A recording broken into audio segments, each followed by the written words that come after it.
Okay, guys, we're starting at page 184, and we're going to read Add, Imagining, Not Tag, One More Thing, and the 7 o'clock show. Add. Good news, huh? Bob says when Mac's out of earshot. Looks like you might be getting some more supplies. I don't want to paint for Mac, I say. I'm painting for Ruby. You can do both, Bob says. You're an artist after all. While I watch the movie, I try to come up with a new hiding place for my paintings.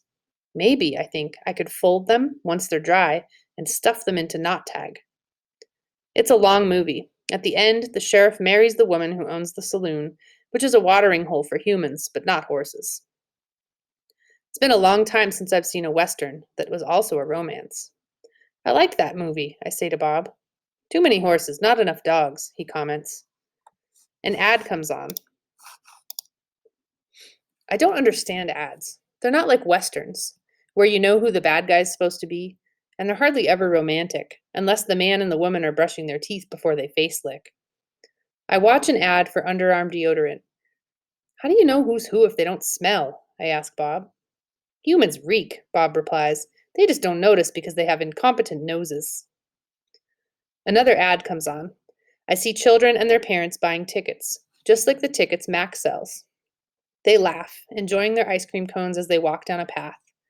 They pause to watch two sleepy-eyed cats, huge and striped, dozing in long grass. Tigers. I know because I saw them on a nature show once. Words flash on the screen, accompanied by a drawing of a red giraffe. The giraffe vanishes, and I see a human family staring at another kind of family. Elephants, old and young. They're surrounded by rocks and trees and grass and room to wander. It's a wild cage, a zoo. I see where it begins and where it ends, the wall that says you are this and we are that, and that is how it will always be. It's not a perfect place. Even in just a few fleeting seconds on my TV screen, I can see that. A perfect place would not need walls, but it's the place I need. I gaze at the elephants, and then I look over at Ruby, small and alone. Before the ad ends, I try to remember every last detail.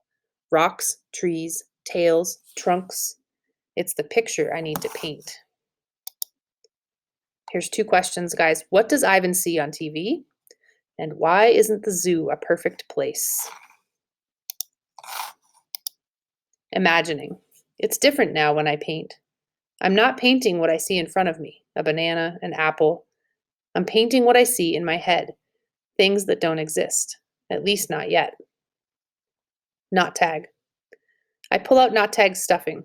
Carefully, I fill her with my paintings, hiding them so Mac won't see them. She's large, bigger than Bob, but I still have to crumple a few of them. Here's your next question. How does Ivan hide his paintings?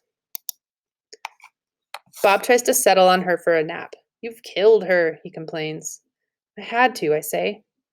I miss your stomach, Bob admits. It's so spacious.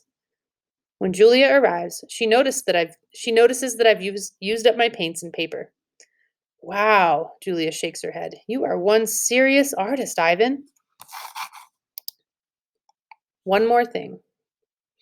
My finger painting has sold for $40 with frame. Mac is happy.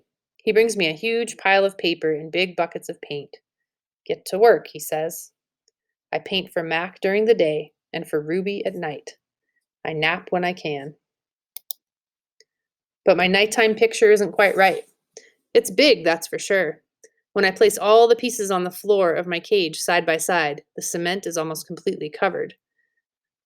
But something is still missing. Bob says I'm crazy. There's Ruby, he says, pointing with his nose. There's the zoo. There are the other elephants. What's wrong with it?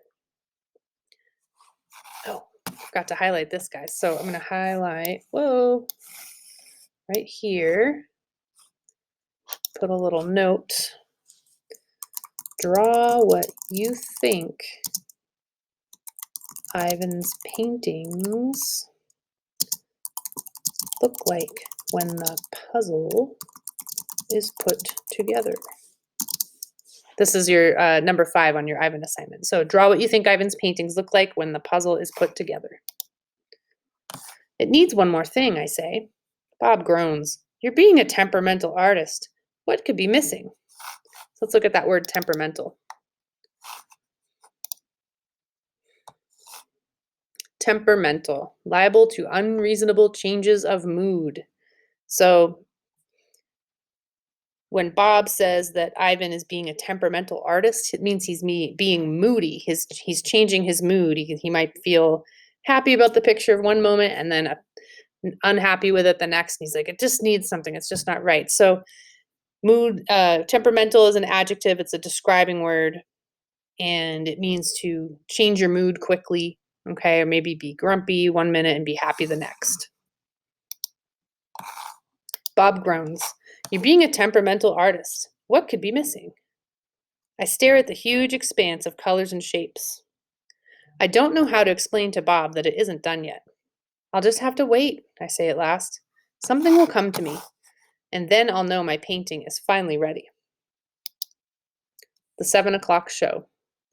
During the last show of the day, Ruby seems tired. When she stumbles, Mac reaches for the claw stick.